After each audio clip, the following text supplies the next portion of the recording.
We're good to go. Good idea. Can you hear me? Okay, just want to make sure. Last month we had a little trouble. But from everyone here tonight, and we got a pretty big agenda. And we'll try moving it along as swiftly as we can, but we also want to make sure everybody gets their questions answered or comments heard. Going to have a forum. What's your approval of the minutes? How you want to state them? Motion to approve. Motion been made and second to approve them. All in favor, make a note by saying aye. Aye. All opposed, same sign. Motion carries. Move on to old business.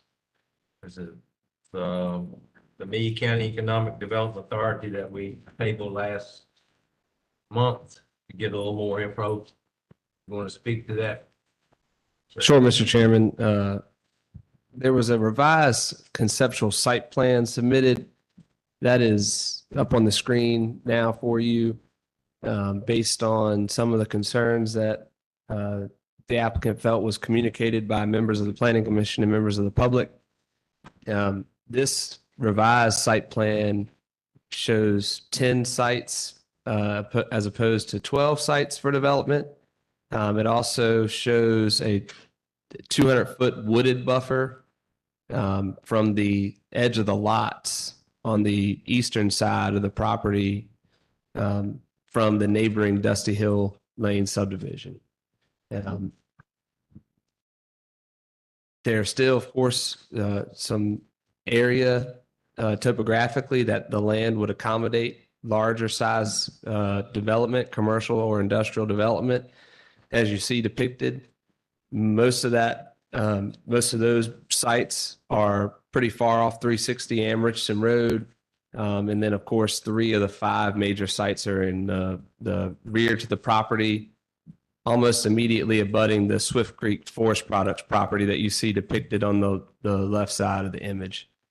The sites that are adjacent to 360 or closer to 360 and then Richardson Road are your much smaller sites, as you see. Any site would have to conform to the overlay district zoning requirements. For example, the properties adjacent to 360 would have to be 100 feet setback off the road, at least. However, you see, based on the size of the 200-foot wooded buffer there, your major properties are pretty significant distance from the roadway. The applicant felt like this conceptual site plan did reduce the development based versus the last site plan to an extent, but still allowed them to accomplish their development goals of the property if the property was rezoned to M1 light industrial. We haven't had any further comments from VDOT as they still stand where the property can meet compliance with their entrance regulations and other access management guidelines, as long as proper turn lane warrants and everything else are constructed. As was discussed last time, the rezoning is the first step for the EDA, as if the property is successfully rezoned, they would like to apply for the Virginia Site Business Readiness Program, allowing them to access potential funding that could help pay for further analysis, one of which would be further traffic studies.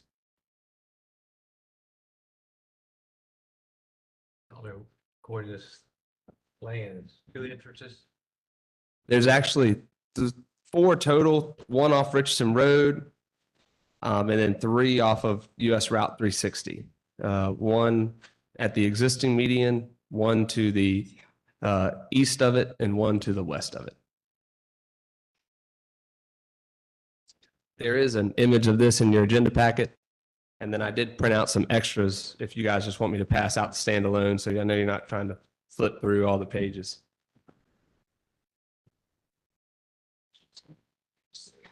Got yours up. Yeah.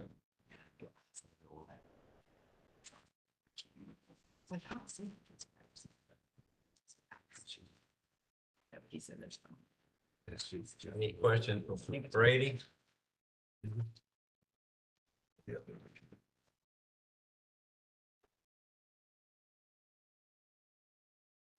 Any questions for Brady?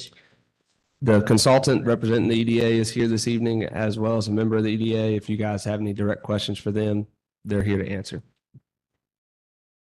Any questions from committee members? Will not be a public hearing on this. That was last month.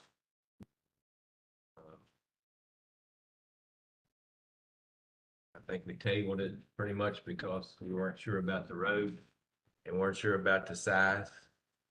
They did, see here, they put a 200-foot buffer. I did visit the site day after last public hearing. And I've noticed a few houses were up in there. It's kind of almost a spot house development with being woods all around it. And that 200 foot, that's a pretty good ravine in there, what I could tell. Yeah, I went there too. Any other questions or comments?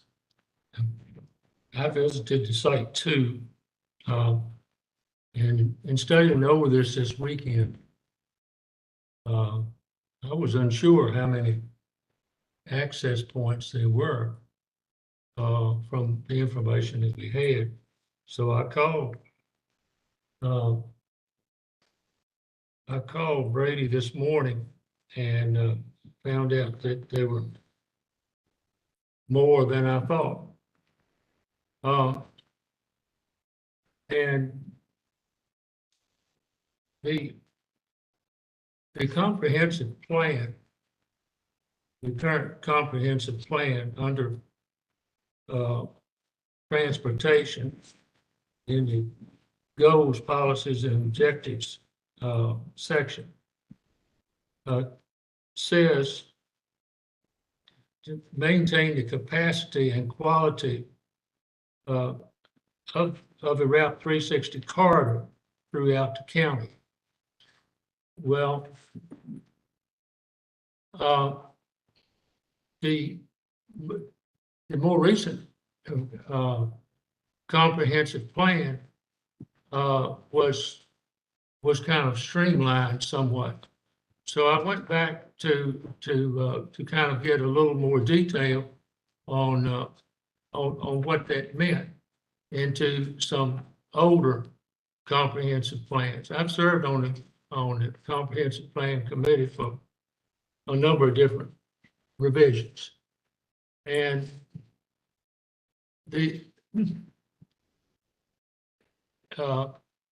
what I found is it talks about number and spacing of access points. New access points on major corridor roadways must be kept to a minimum. Whenever possible, existing access points should be used to carry new traffic from the site to the major corridor, and access points should be consolidated. So you have, I guess, with Richardson Road, then there's 4.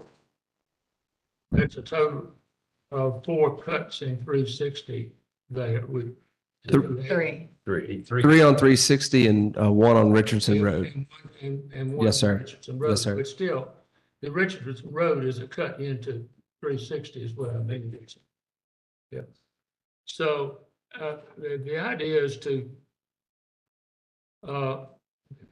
not impede the flow of traffic in a major artery. And I'm most familiar with Powhatan because I lived in that direction, and they started out not being careful enough and in these access points, and then they really changed to reducing it and having really like our current industrial park is, where you go in and to a number of businesses. And so I think in the interest of good planning, that the access points could be limited, could easily be limited.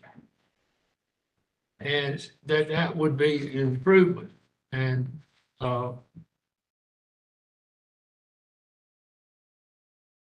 the other thing I'd like to address, I guess, is also in the comprehensive plan, our current comprehensive plan. The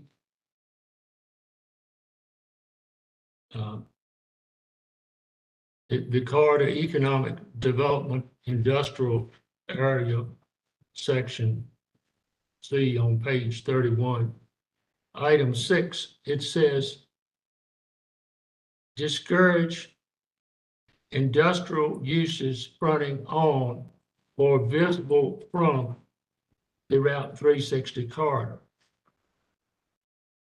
Now,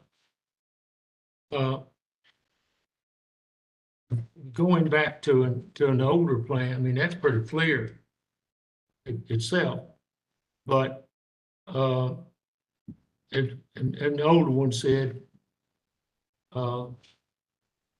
all new development along the major corridors should be set back as far as practical. But it says whenever possible, existing access points, should be used.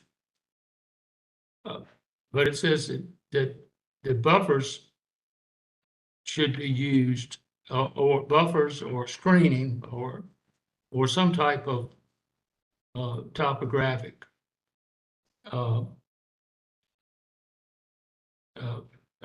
screening from from the 360, in that case from a major roadway. And so the conceptual plan here, I think it would be an improvement to see this buffering or screening to be part of the conceptual plan. And certainly fewer access points. And of course, it makes sense for one of those to be from Richardson Road because it's already an access into 360. So I think that the buffering done was an improvement down on the north side. But I think that we need to consider having them make some further improvements here on the south side against 360.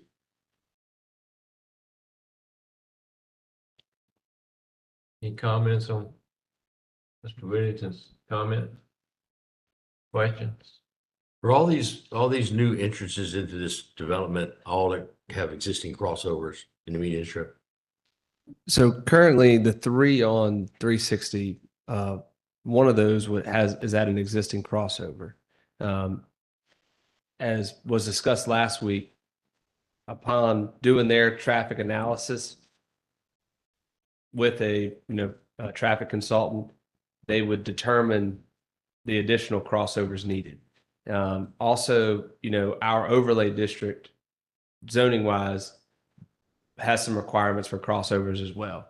And so those items would be, again, fleshed out in the site plan review process with staff, where we would take VDOT's comments into account. We would review our overlay district requirements and see exactly where they could put their entrances and have the entrances align with the crossovers to allow for traffic exiting the park that may need to go east to do that by just crossing over a median instead of having to go west and then use a median to go back east. I will say I'm not a traffic person, but based on experience, sometimes larger vehicles trying to cross to a median to then get back east is actually worse than them going the one direction and using the turn lane warrant to then take the crossover and then go back the other direction, because they'll try to fit across. And I don't know about you guys, if you've ever been driving down the road and a big truck tries to fit across the median and creates issue there. So I'm not a traffic person, but all that would be dealt with in that process. And we would then take that information as staff, review it, and ensure that the site plan, whatever they propose, whether it's this, something scaled down, whatever they end up finally proposing in the site plan review, to make sure it complies with those standards. I mean, it's just as dangerous if you have a tractor trailer making a U-turn. If you go back the other way, because they go swing wide, it's gonna block both lanes too. It's just dangerous either way. You're looking at the plan, it's by the time they build three, well, they're gonna have deceleration lanes and acceleration lanes on both sides of 360, right? Yes. I'm not going to speak to, I don't know that. They probably will. Yeah, And then- I would then defer by to the last time week's comments from VDOT on terms of the turn lane warrants. By the time they put a crossover in, I mean, if you add all that length of pavement up together, they could almost come off of Richardson Road and just put one frontage road all the way down through there. I mean, honestly, if you look at it.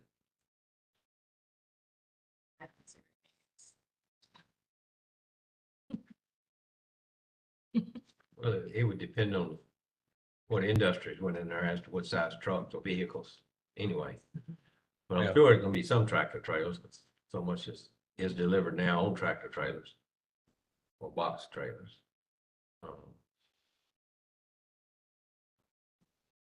But going back to the roads, I'm assuming if when we pass this on or not pass it, well, we'll pass it on one way or the other, that board of supervisors, I mean, we can put not restrictions, but comments as to what we thought needs to be changed in the motion.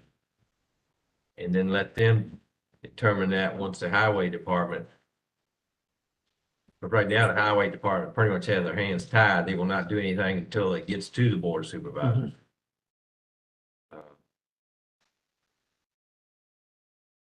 And some of those smaller ones may not, but I'm kind of like you, if you get one road beside 360, come out up there on Richardson Road or somewhat, try to cut it down to maybe only one entrance off of 360. That's what I'm thinking. Then the one in the middle there, I assume that's probably the crossover now. Yeah, that's the original. That's the one.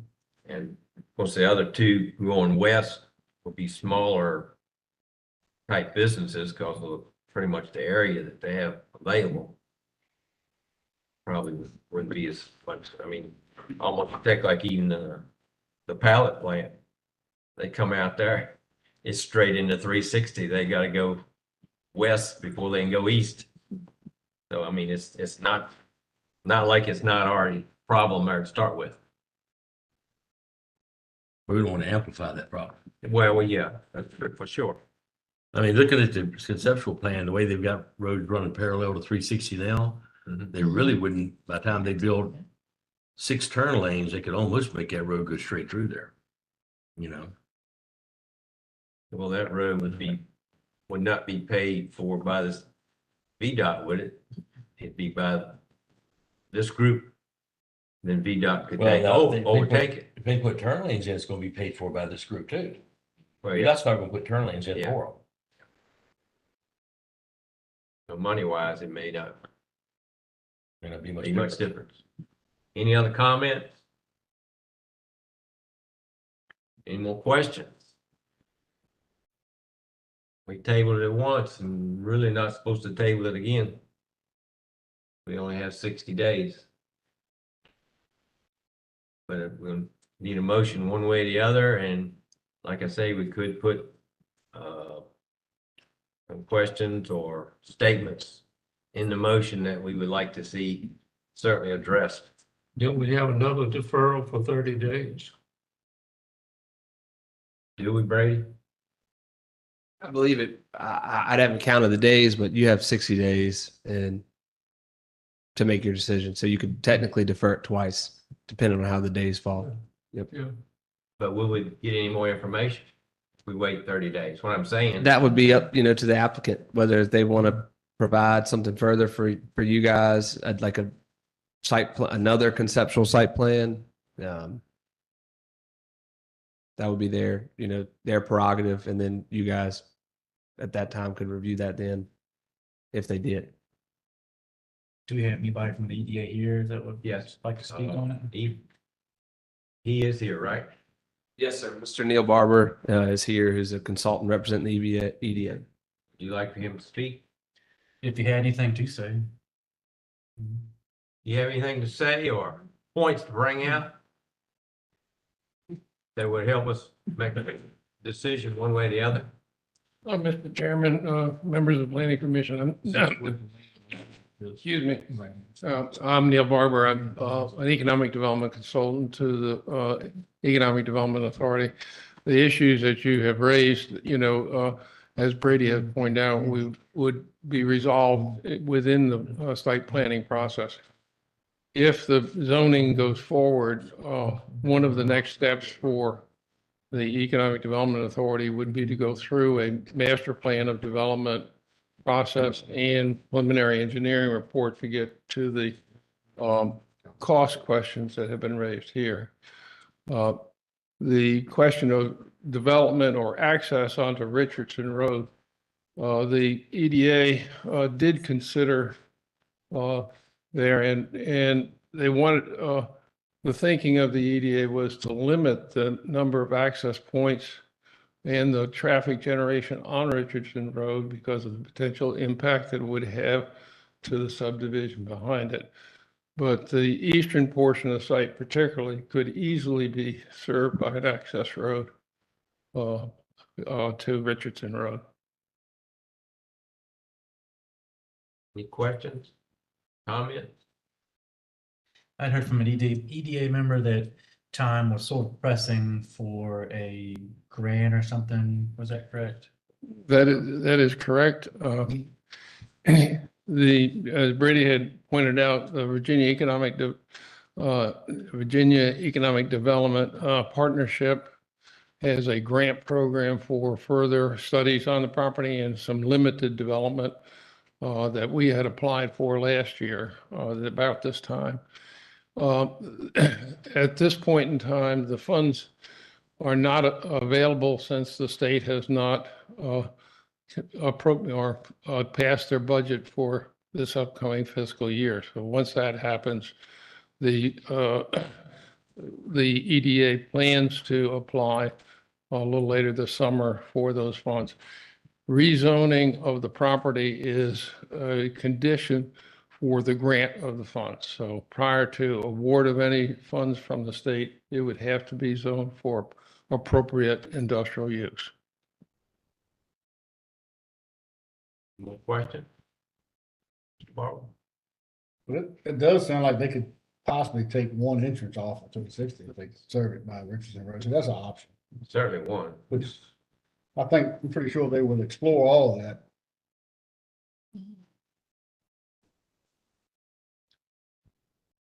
I'm uncomfortable our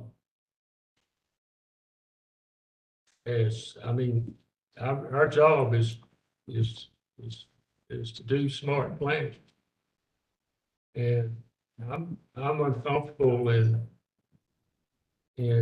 sending something on to the Board of Supervisors with this many access points, which is rather obvious to me that it's in conflict with the comprehensive plan.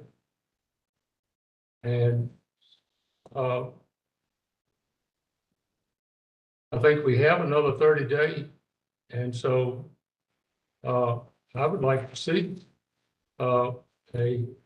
we have this conceptual plan. They should be able to revise it and bring it back to something that's more acceptable for us to maintain our integrity as planners to pass. Oh, and so I'll make a motion that we defer this until in 30 days, until our next meeting, 30 days. Heard the motion. Can I get a second? We'll get a second. Get a second to the motion to defer it for 30 days.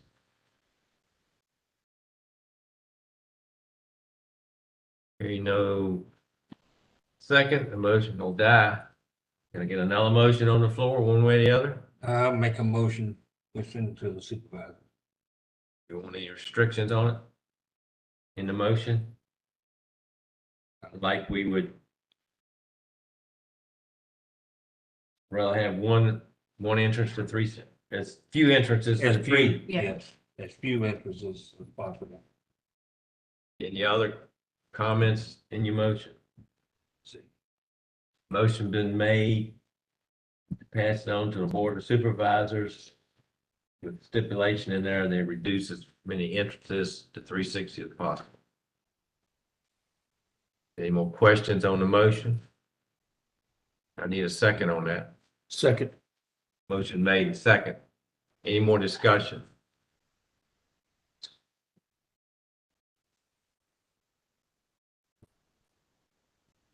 All right, hearing none, we'll vote on the motion. All in favor of the motion to pass it on to the Board of Supervisors?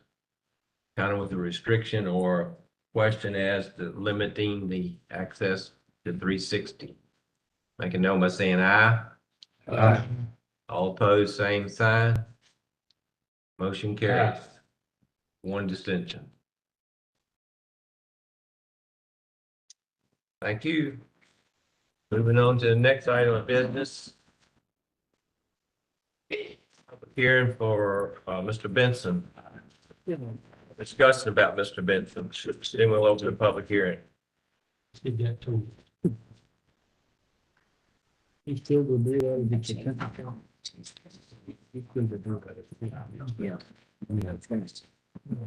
You want to speak to that, Brady? Yes, sir, Mr. Chairman. Wait 1 second. They can't. Alrighty, Rick Benson, the applicant is requesting a special exception permit for for a country general store / convenience store per section 325-6.3 of the Amelia County Code for property located on the north side of Patrick Henry Highway, Route 360, and north of Holly Farms Road, Route 307, at 23800 Thompson Lane, identified as tax map 51-22 on the Amelia County Real Property Identification Map. The property is zoned A5 agricultural, and the Amelia County Comprehensive Plan shows the property is located in the rural preservation area. The map on the screen behind most of you indicates the location of this property. Many of you might be familiar. It is the location of Buck Rub Taxidermy. The box that's highlighted is the precise location of the house, but also of the accessory building that would be potentially used for this operation. It will not technically operate as a country store, general store, convenience store, as we would see in our mind. It's actually going to be more of an outdoor apparel, hunting related store that would serve accessory to his taxidermy business. He wanted to open up, he has like I think it's 1,200 square foot building there that he wanted to open up a little store. He came in and talked to me. I told him that it was something, because it's in an agricultural district, that I didn't feel comfortable approving by right. And that I would encourage him to apply for a special exception permit. I didn't feel the need for us to create a total new line that's outdoor apparel store, because it's really similar to the use that you would get at a country store, and that you're going to have people coming by there during the day, during the daytime to shop and buy some products. I would argue it's probably going to be less traffic than you would see at a convenience store or general store, because not as many people are looking to get hunting apparel or outdoor clothing. And so I really didn't see it as much of a traffic, and figured that if the planning commission and board thought that he could meet that, then shouldn't be any questions because of what that definition is. If that's unclear to anybody, I'd feel free to try to explain that further. And so he went ahead and willingly applied, submitted the special exception request. Again, he owns Buck Reb Taxidermy, and this would expand his offerings to his customers and allow him to access another business opportunity. The property is about 4 acres. His family owns all the surrounding property. So the farm that you see there surrounding it is all owned by his family. So technically, they were the only property owner identified. If you have any questions for me at this time, I don't really have much further information than that, other than I do have a picture of the zoning map and then a picture of the little store that this would operate out of. Any questions? Brady?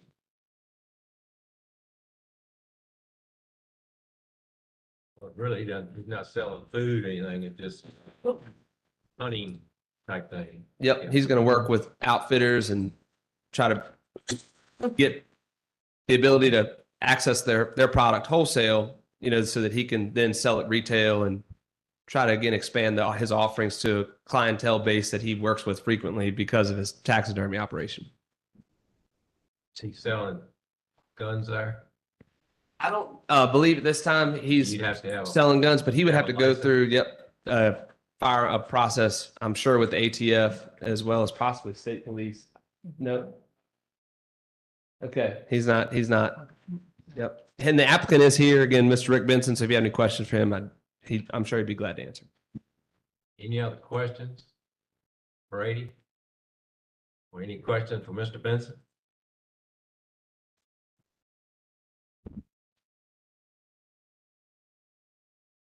Any comments, one way or the other? Before I open the public hearing? Hearing no comments, I'll open the public hearing on the applicant, Mr. Benson, for possibly, I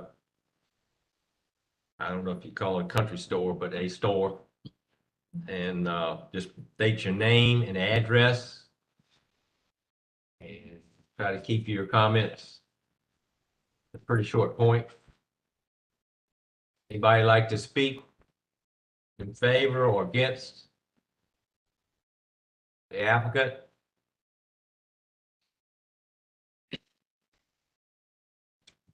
Hearing none, I'll close the public hearing. Turn it back over to the board, planning commission. What's your pleasure? I'll make a motion to approve. Second. All right, motion been made and second to approve it, pass it on to the board supervisor. Any more discussion?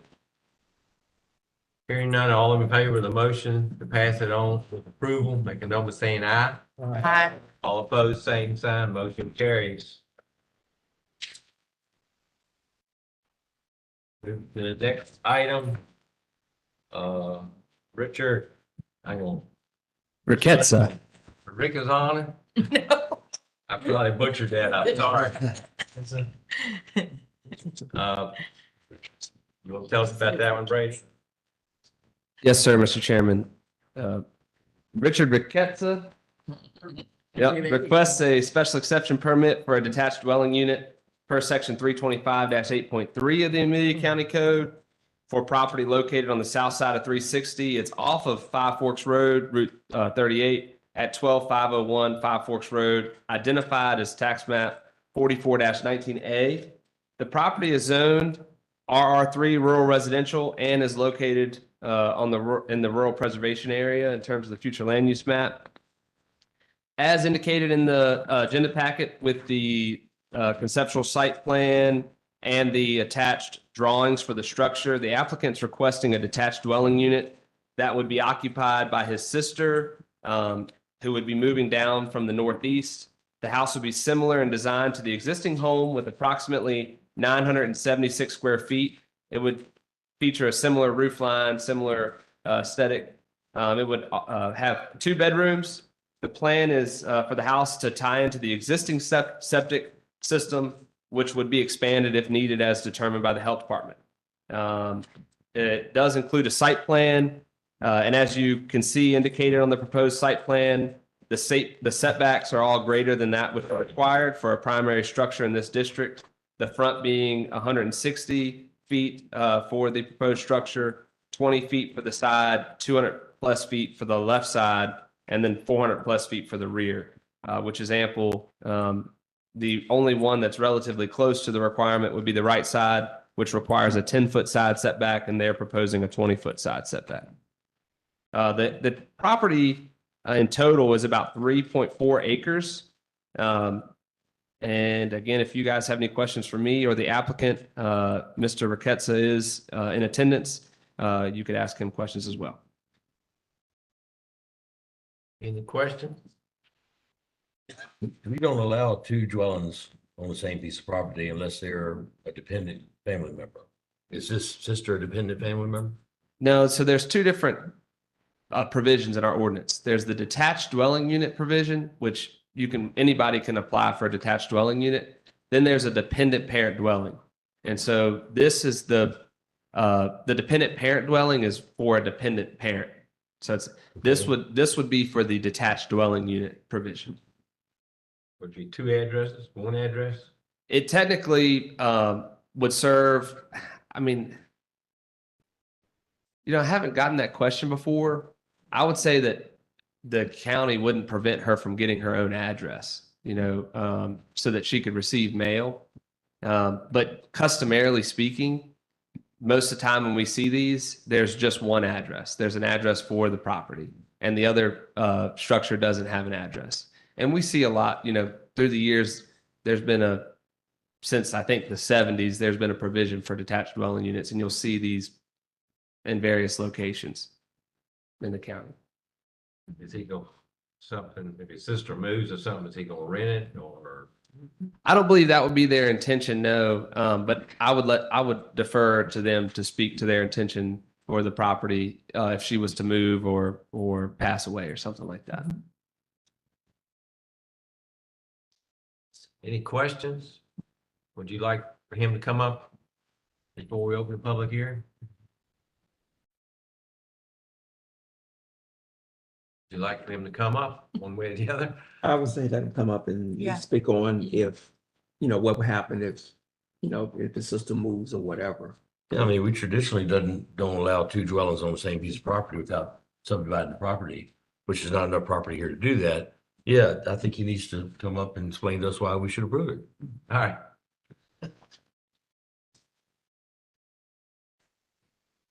Chairman,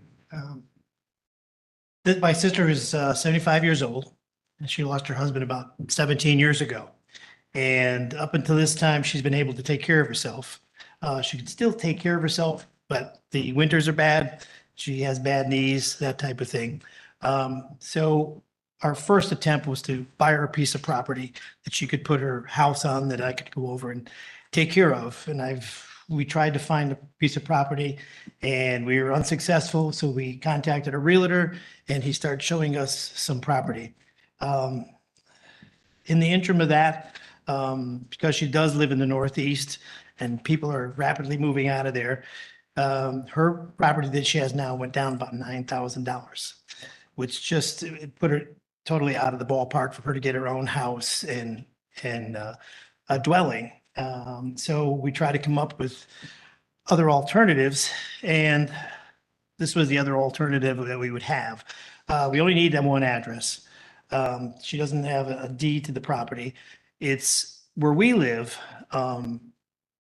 We built our small little cabin prior to COVID with Mr. Jones, and our intention was to build a bigger home on the property. Then COVID came in, and that basically went out the window. We have a 620 square foot dwelling, so it's really small, but we live comfortably there. In her dwelling, she's 75 years old. I don't know how to put this right. In the event that she's not living there anymore, my wife and I would move into that dwelling. That would be our home. It's bigger than ours. They give us a little bit more room. And then we would turn the other dwelling either back into a shed or just a cabin, take out the kitchen and it would just be a cabin. Not something that she has a deed to or anything that she can sell. So we don't need to add. What we're trying to do is take care of her for the time that we can. So you're building the house pretty much for an older person. I mean, not many Yeah. steps. All on one She level. can't do steps. She tore her meniscus, so the steps are out of the question. It would be a low level, single dwelling. Any more questions? So you don't tend to turn the cabin you currently live in into a rental property? Oh, absolutely after you not. live- No. Any other questions, comments, Gordon? Will the drain field support two houses? There's drain fields there for 2 bedrooms. As Brady said, if we need to get additional drain field, we have a huge field down in the back, which would be perfect for it. Of course, the health department would make that decision with an engineered plan. But there's plenty of room for that if they so say that we need to do that. Your cabin now is just 1 bedroom? My cabin is 620 feet, 1 bedroom. Okay. It's a real small home. Not much to clean. That's not much getting dirty, maybe I'll say that. Any more comments, questions, or open the public hearing? Thank you, sir. Hearing none from the members, I'll open the public hearing on request for a special exemption permit for detached dwelling. Anyone like to speak? State your name and address. Anyone like to speak? Hearing none, I'll close the public hearing, turn it back over to Planning Commission members. Any more questions or comments or suggestions? Motion, one way or the other? Make a motion to approve it with the stipulation that neither house becomes rental property without coming back to us for some reason. Second that. Motion been made in second. Sorry, who was the second on that one? Go ahead. Jane. Cast it on with the stipulation that it would come back to us if either house was served as a rental. You understand, everyone understand the motion? All in favor, making no mistake saying aye. Aye. Opposed, same sign. Motion carries. Moving to the third one. Special exemption permit for Gregory Poor. Service and repair of farm equipment. Would you like to speak to that one, Brady? Yes, sir, Mr. Chairman. Gregory Poor, the applicant, is requesting a special exception permit for service and repair of farm equipment per section 325-8.3 of the Amelia County Code for property located on the south side of 360. It's east of 153 off of Bevel's Bridge Road. The applicant operates a service and repair shop at which he primarily works on vehicles and equipment that are operated at Lambview Farm. It's a decent distance off the road, so you might not be able to see it if you pass Bevel's Bridge. He had built a fairly new house there that you'd see. It's behind his house. He's served as a mechanic in the county for some time, and actually was sort of the, I think, leading generation behind a zoning text amendment that you guys reviewed last year to allow this use to be allowed as a special exception in the RR3 district. This is the property GIS image. He's on property with his wife that is the surrounding property is owned by his in-laws. The parcel boundaries are not accurately reflected here, but his house right there is his house is the one with the really defined gravel driveway you see coming down. So his new house is on the right side of the driveway, and the shop, as you see, is back behind it. It's a 2-bay shop. Let me see. This is the shop, and this was the picture from today. I stopped by today. And so curious enough, I found a big Landview farm truck sitting there outside the shop, and he was out there and his dogs and greeted me. I didn't notice any other employees there. I'm not sure if he has any other employees. He is present as well, Mr. Poor. The property that he owns is about 5 acres, but again, it's surrounded by his in-laws' property, and it's in the RR3 district. If you have any questions for me, I'd be glad to answer. He doesn't have anybody outside the family that connects to this property at all. I'm not sure because of the GIS discrepancy. I'm not sure exactly where his boundary was, but I do know that his in-laws own a large amount of property around. But I'm not sure, it's particularly if you were standing at his house facing the road to the left. I'm not sure where his boundary is there and who the neighboring is there. I did notify several neighboring property owners, and I was very cautious with this one in my notification to make sure that any potential property that could touch was notified just because of the GIS discrepancy. But the reason I'm asking is because several years ago, we're on 681, 609, they had Willie's Repair Shop. And the neighbors got to fussing about the smell of diesel fuel, and the county ended up having to buy it back because it wasn't permitted properly in the beginning, and it was a big stinking mess. Yeah. We just don't want to go there again. We can avoid it. Yeah. Well, that was right on the road. That was right on the road. It had a bunch of other outside the family. He didn't, this guy didn't have family members around him. He had just neighbors. Any more questions, comments for, you'd like Mr. Poor to speak one way or the other? Does he want to? Well, I'll open it up to a public hearing. Would anyone like to speak for the special exemption permit for service and repair of farm equipment? State your name. Speaking for or against it? Anyone like to speak? Quiet. Anyone like to speak? Hearing no one, I'll close the public hearing. Turn it back to the commission members. What's your pleasure? Motion to approve. Motion has been made and second for approval. Any more comments or discussion? Hearing none, all in favor of the motion for approval, make it known by saying aye. Aye. All opposed, same sign, motion carries.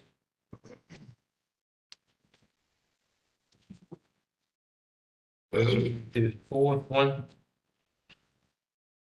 Special exemption request for Vanguard Organics LLC Agricultural Resource Reclamation Facility. And I'll pass this one on to Roy, since I'm owner of the property that he want to lease. Yes, sir, Mr. Chairman. Mr. Vice Chairman, Okay, you'll be presiding over everything, as of course, Mr. Moyer cannot preside over or vote on this matter. okay. Was it last month that they came with the information, or was it months, was it 2 I months? think it was February. 2 months ago to get the ordinance. Right, to get the definition. Right, Yeah. right. And then there was a meeting this past week for open to the public. Okay. So another meeting tomorrow night for DEQ, What kind of a turnout did you have? That's what I was gonna Public ask. meeting. one. I wonder, I shared it and tried to, but I figured you would. So I'm not sure how many will show up at the DEQ tomorrow night. And Okay, then there'll Dave. be also another public hearing if it's passed at board supervisor. Okay. Any commissioners have any discussion, any comments about this?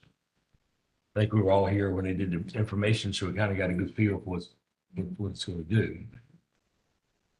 They do have some further information regarding like traffic concerns on the road, and just I think some possibly other operational information. And they do have 2 representatives here in attendance in person, and have submitted this presentation. If you'd like them, it's only 7 slides. They could speak to that. If you guys would like to hear it. I think they ought to come and tell us what they changed. All righty. Nick?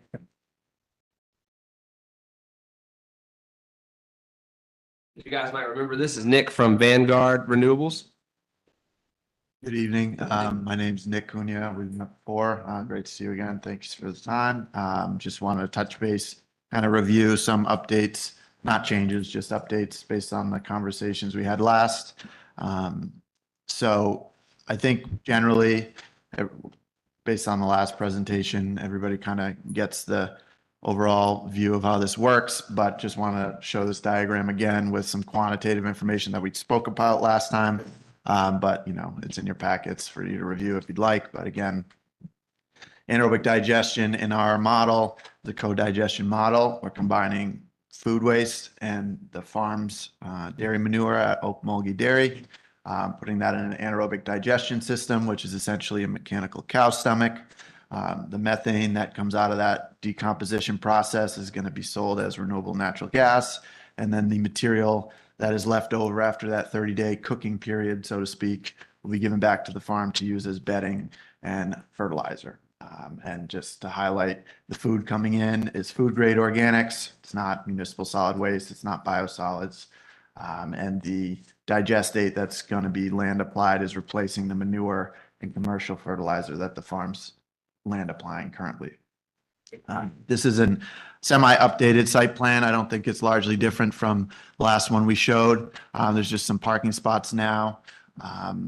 It's a little off kilter, but to fit it all on the same slide. The orientation relative to the property is on the right-hand side. The dairy is in blue, so this is just behind the dairy from Giles Road. And then this is kind of the site plan we're working with right now. The large box there is a 6-month lagoon storage, about 8.5 million gallons is roughly the volume. And then the total acreage right now is about 7.5 acres that we're planning to lease from the farm to build a project. Based on conversation last meeting, it was requested that we look into traffic on Giles Road and Royalton Road. And so we hired a traffic consultant to look at that. We spoke with the Virginia DOT. It was determined that the threshold of traffic, which is roughly 18 to 25 trucks at maximum per day, would not warrant a traffic impact analysis. And there's not expected to be any adverse impacts of this traffic on the roads. However, with a site visit and obviously concerns voiced, that intersection onto Giles Road from Royalton Road may need some improvement. And so we are planning to improve that to, accept the trucks onto there. There's some gravel that's there now, and it's a pretty sharp turn. So we're planning to work with VDOT to make that, more amenable for trucks incoming to the site. And then lastly, we've held some public information sessions. We had one last week. We're having another one tomorrow. It's been advertised in Amelia Monitor as requested, just to inform the public about what we're hoping to build. And then we sent letters out to all adjacent landowners. We haven't received a lot of public comment to date. There have been 2. One was regarding traffic on Giles Road, and the other was just general system information by email. So otherwise, that's all I got, but just update on where we're at. Thanks. Thank you. Great. Anybody have any questions? Any commissioners?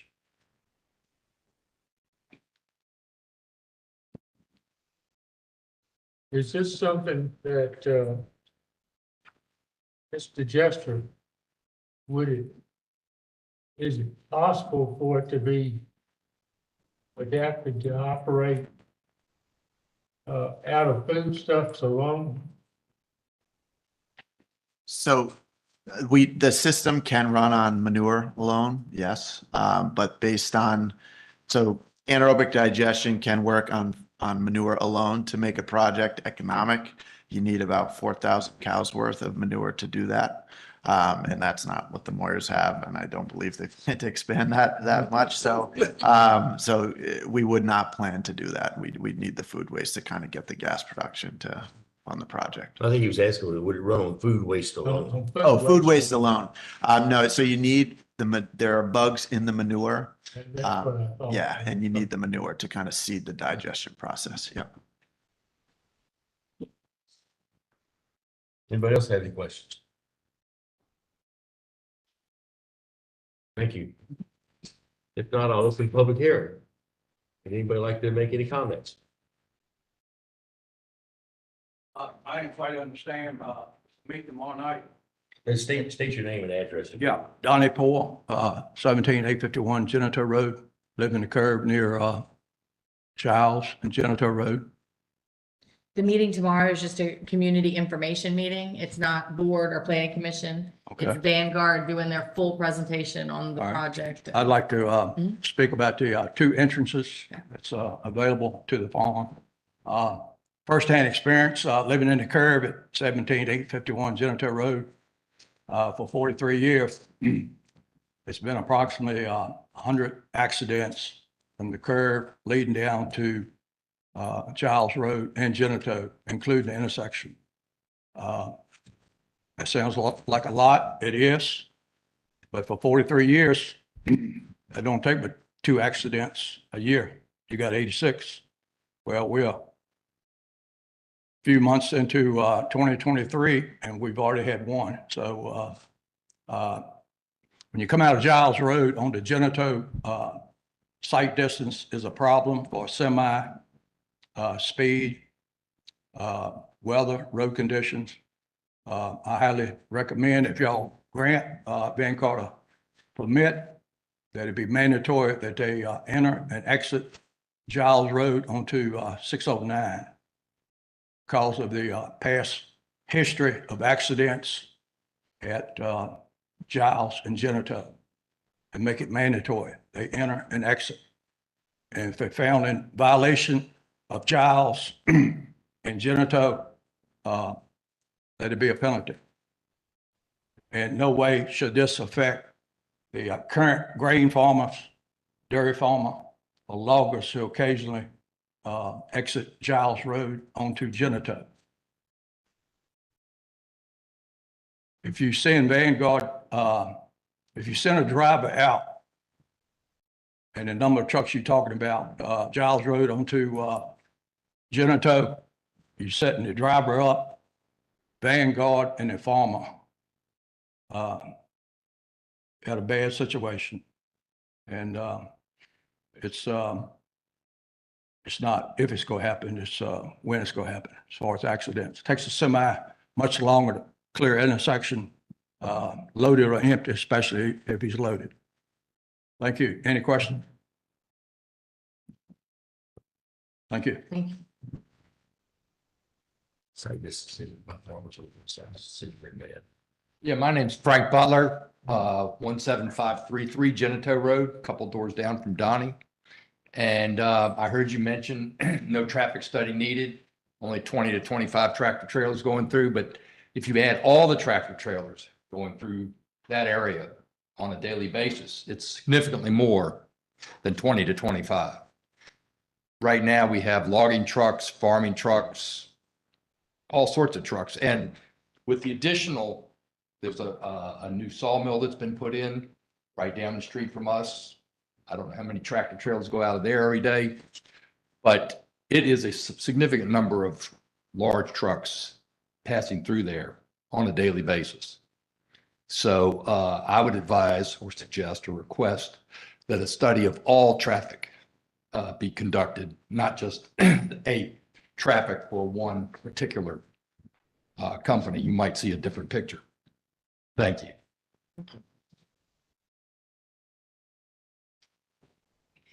Anybody else have any questions? All right, make any comments. Come here. Please. I'm Karen Anderson. I live at 1401 Giles Creek Road. And I'm wondering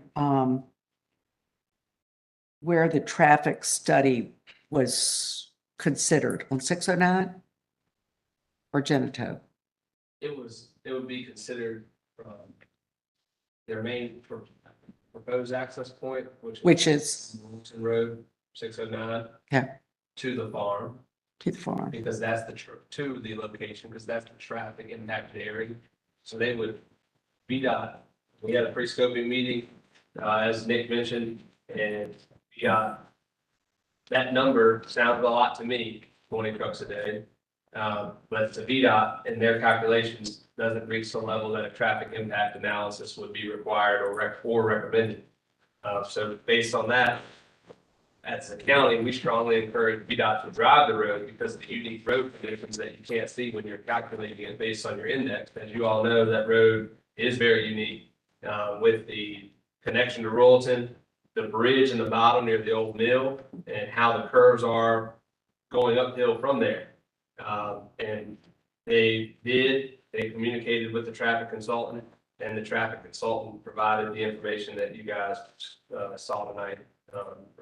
There. So they're saying those tractor trailers can take that little bridge down there. It's important to VDOT. That's the comments we received.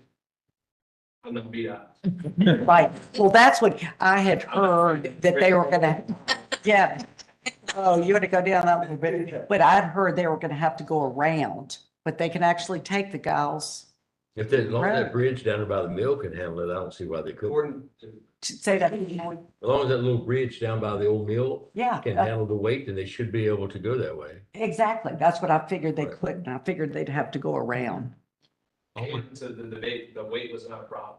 Okay. And the other thing I'm wondering is the two products are the fertilizer and the natural gas. There's actually 3 products, but again, I'm not a specialist there. Nick probably can be better than that. But there's a liquid product, a solid product, and then the gas. So it's all 3 phases. What's the solid? Solid is like a leftover solid material. Where does that go? Waste material. Let's ask Okay. this question. Nick? Where does the solid go?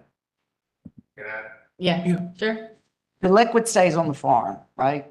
Solids do too. And the solids do too. There you go. I don't think that's, You need. no, that's. How does The solids are like chicken litter. Yes. That's So that's where- kind of consistency. So how does the gas leave your property? Tractor trailer. So that's not included in the 18 to 25. That's included. That is, 18 to 25. So that's what's Possibly. coming in and what's going out. Yes. It's possibly a load a day of gas. Of gas. mhm.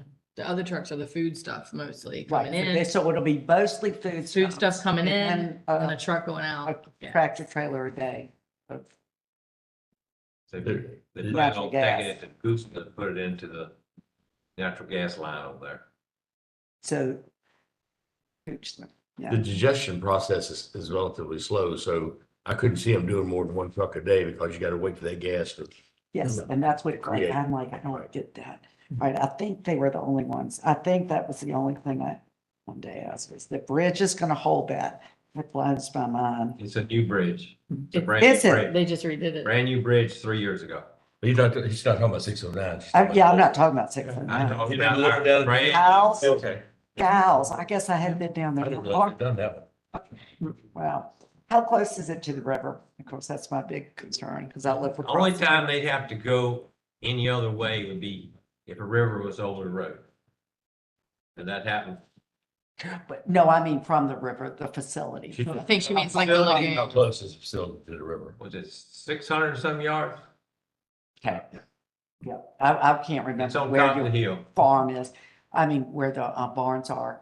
All right, what else? Smell. Y'all say that's not a, It should smell better than. what I'm- it does What now? I'm putting out now.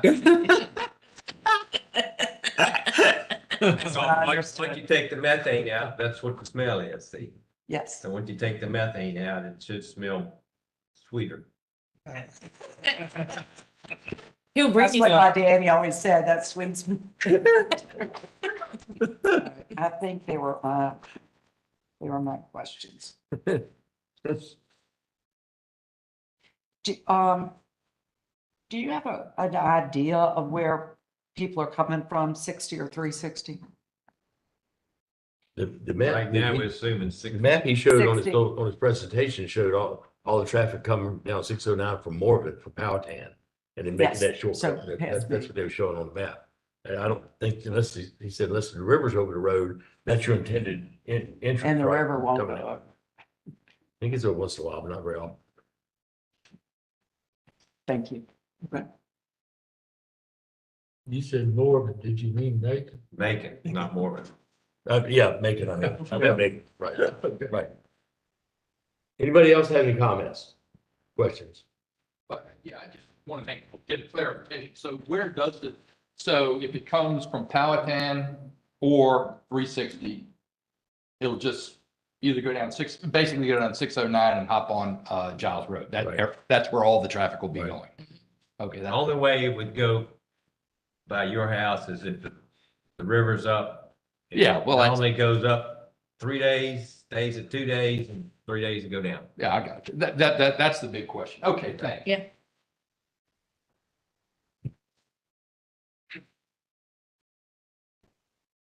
I'm Joya Dawson. I live at 13500 Wilkerson Lane. And I have a follow-up question to the questions that this lady asked. That one tractor trailer load of solids that goes out, where does it go?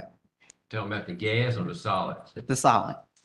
Solid, Okay, you're making gas and fertilizer. I'm making gas and manure that's got food waste in it. Part of that is consistency of like thin syrup. Okay, And then it's a solid that I use to bed my freezer stall for the cows to lay in. What I do not use, land apply. It's just like chicken liver. okay, and it will be applied to land. Yes, ma'am. Okay, thank you.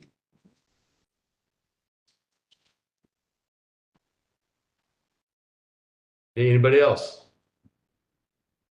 Anybody at all? Any comments?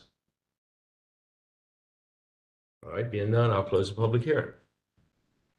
I will state the road has been the question, any comments we've heard. Right. And we have made suggestions to Vanguard that would possibly improve it. Now, whether VDOT backs them, we don't know. But one certainly is the entrance of Giles Road onto Royalton Road. Okay. It's a 45-degree entrance. Right. And the other one is possibly putting gravel besides the road from the Royalton Road to the bridge around by the old store in the mill. Okay. I mean, that's where you have any ditches at all that are in the, along the road. And Mr. Poor is correct. I have some land over there too, and that intersection there down from Lodore Store is very short sight distance both ways. It really is.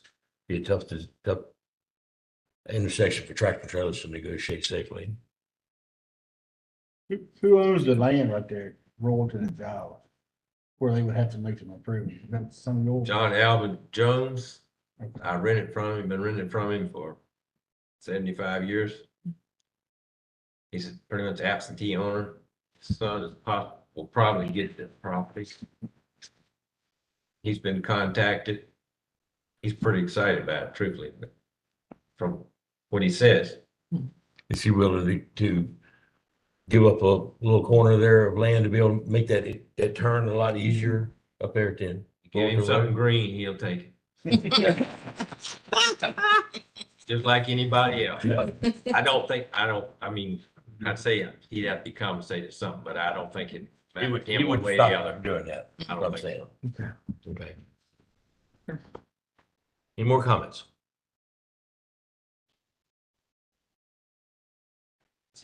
Yeah, one more question. It's okay. Yeah. Heard about this.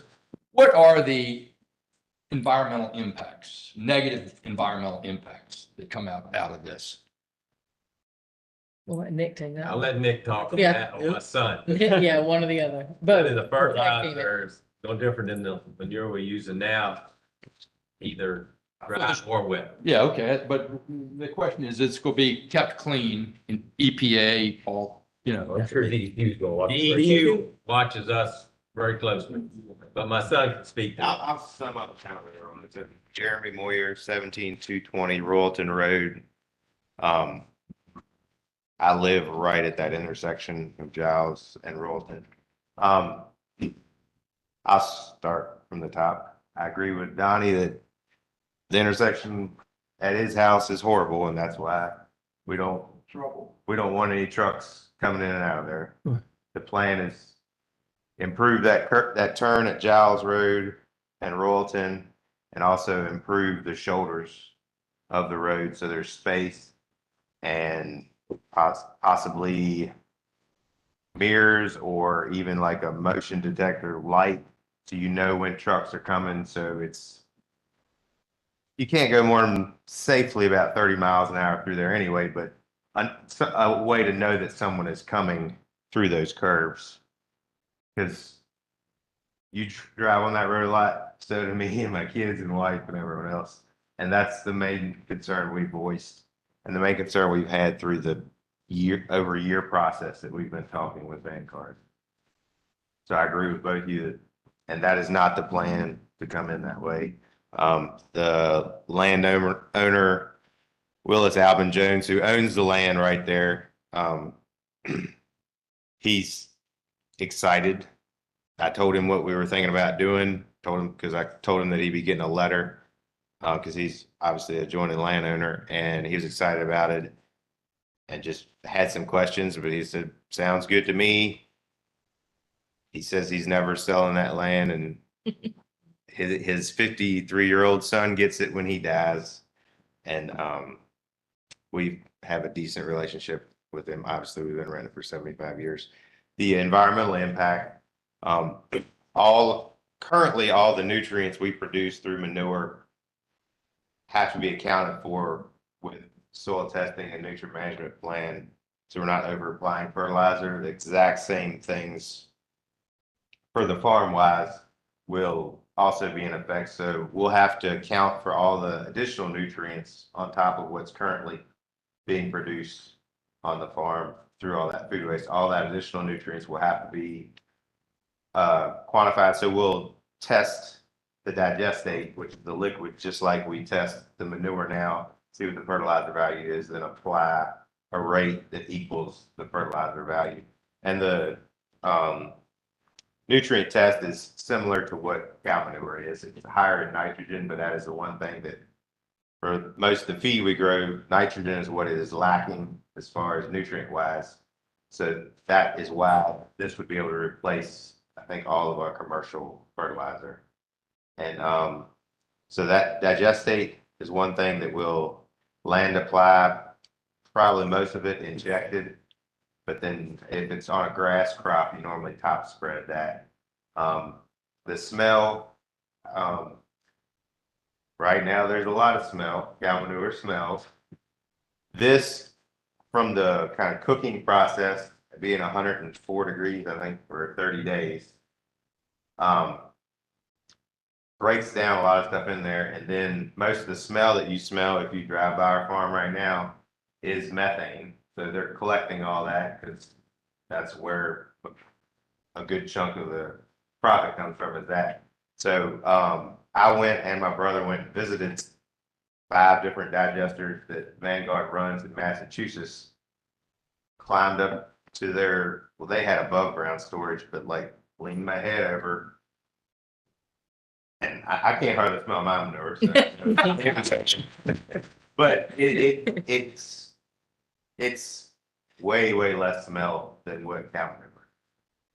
So and then if we inject it, then it's even less smell. And there's also some technologies about, instead of spreading manure, this might be too far in the weeds, but instead of spreading like the nozzle 4 or 5 foot off the ground, that volatilizes a lot of nitrogen. If you drop it right on the ground, that will cut the smell by like 50% just doing that. So I think that's something we're going to look at doing too.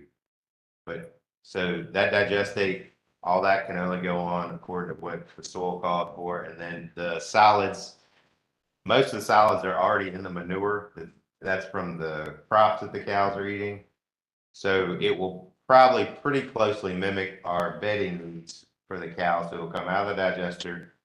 We'll bed the cows probably 4 days a week with that. And then that just goes right back in the manure system, kind of loop. Any extra would be able to be spread just like chicken litter is as a fertilizer. It's high in phosphorus, kind of like chicken litter is. But that we could potentially move further away to land we don't own just because it's dry product than the liquid. I think that's all the questions. You probably already answered the DEQ, don't you, about farming right along the river and stuff? Well, any farm in the state of Virginia with over 200 animal units and an animal unit, a cat, one cow is an animal unit. So we've had to be in compliance with DEQ and nutrient management plan for a long I time. thought so, yeah. Yeah. Okay. And then Vanguard separately has to be in compliance. They'll have a DEQ solid waste permit that they've met with DEQ. That's what they're required. That's what the meeting tomorrow night is it was required with DEQ to have a public forum meeting and had to have 2 weeks advance notice, which that's been advertised for 2 weeks. So anyone with any more questions, come tomorrow night. Okay, thank you. Comment. Okay. Donnie, what was the name? A lot of people rely on GPS to get to where they need to go these days, and GPS doesn't work too good in the country. And it's going to happen. Truckers going to end up on Genito, right below where I live, trying to access Giles Road. I would suggest committee mandate a sign, Vanguard, no truck entrance. And like I said, GPS doesn't work in the country. You got to go back to a good old Virginia state map. And what's going to happen when I see Vanguard trucks come in and out Giles at Genito? Is it going to be any punishment? Oh, that'll be up to the supervisor, I guess, to fix that. There needs to be some punishment several times. They don't follow the rules, put the money on the table. We all have to abide by the law. And if the board decides on Royalton, better known as Route 609, Giles, they shouldn't. I hear from them. Well, unfortunately, this isn't a lawmaking entity here. We don't have the opportunity to make the laws here. So it's kind of out of our hands, but we can make that suggestion to the Board of Supervisors. Thank you.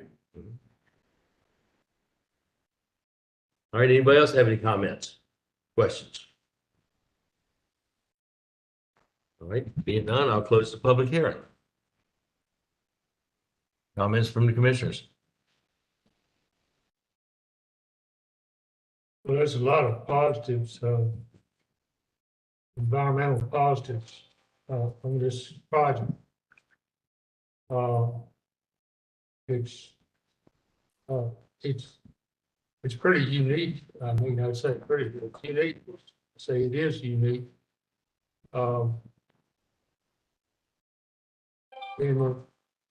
it is, I mean, one of the things is just keeping this food waste out of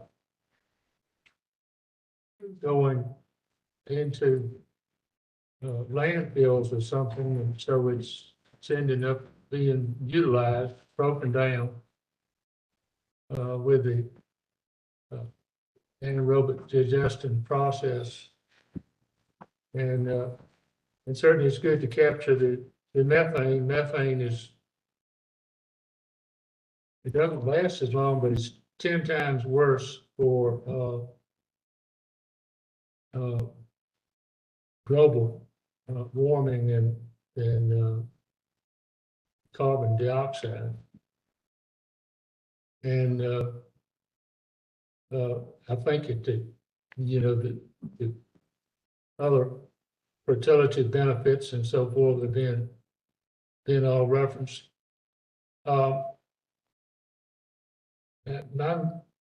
My principal concern was exactly, how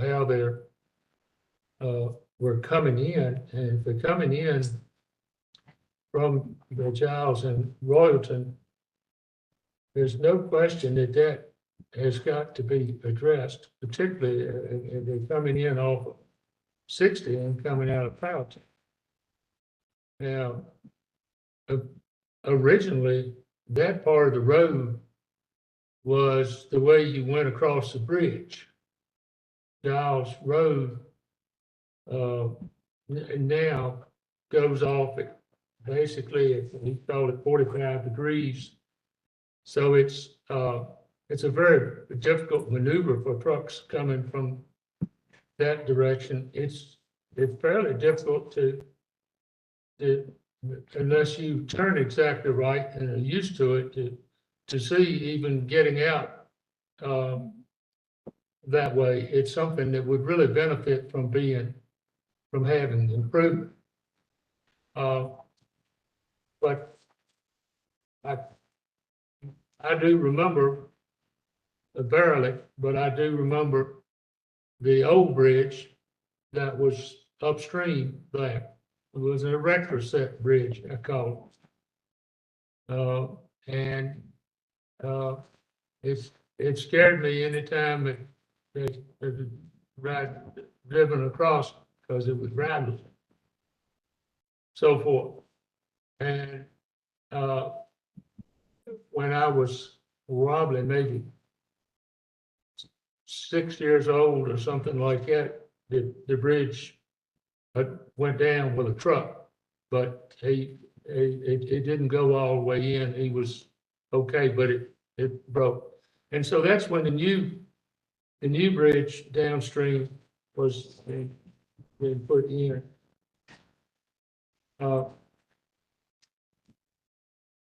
But because Giles Road is really very low traffic volume, and we are talking about some serious curves down there at the bottom, close to the river. If they can work with VDOT in really improving that entrance, that's something that really needed to happen anyway. And it's essential with that many trucks a day.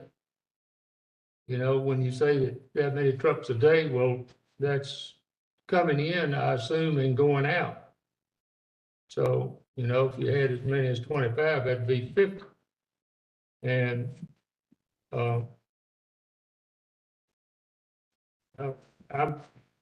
but with that caveat, I'm very supportive of this project, which would benefit all the people that travel that, certainly benefit the Moyer family, which are kind of the closest ones coming out of that direction as compared to going low door. So you making a motion? Well, I'll make a motion that we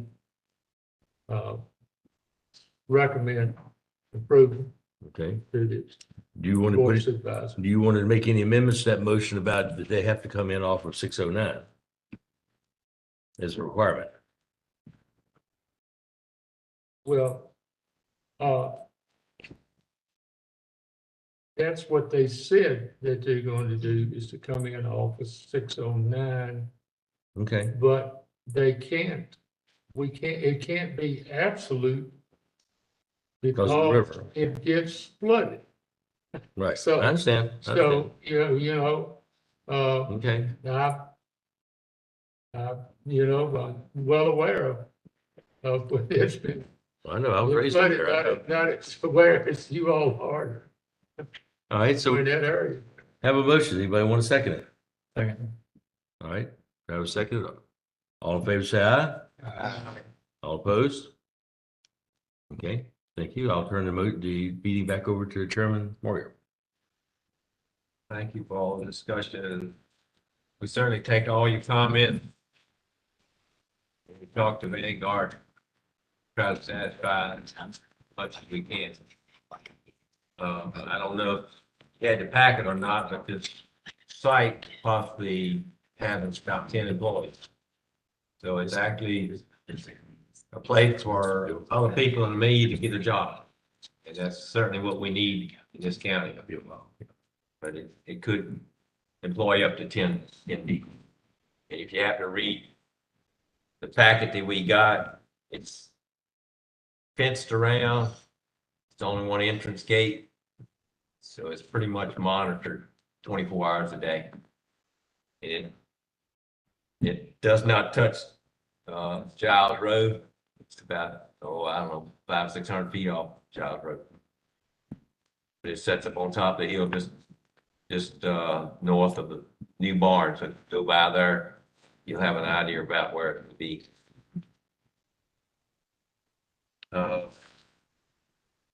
Anyone else have any other thing needs to come before the meeting tonight?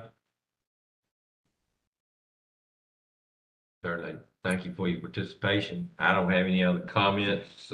Brady, you know of anything? Yes, sir. Do you think, what's next month look like? We got, for the planning commission, Yeah.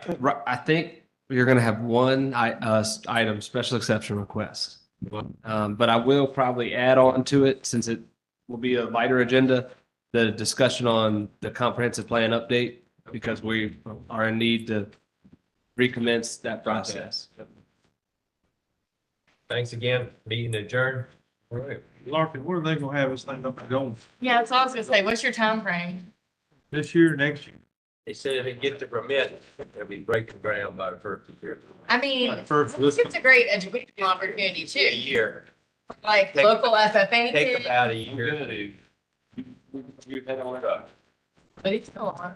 I mean, I think it's a good educational opportunity too. Like I hope once it's up and running, like local high school FFA, you know, like where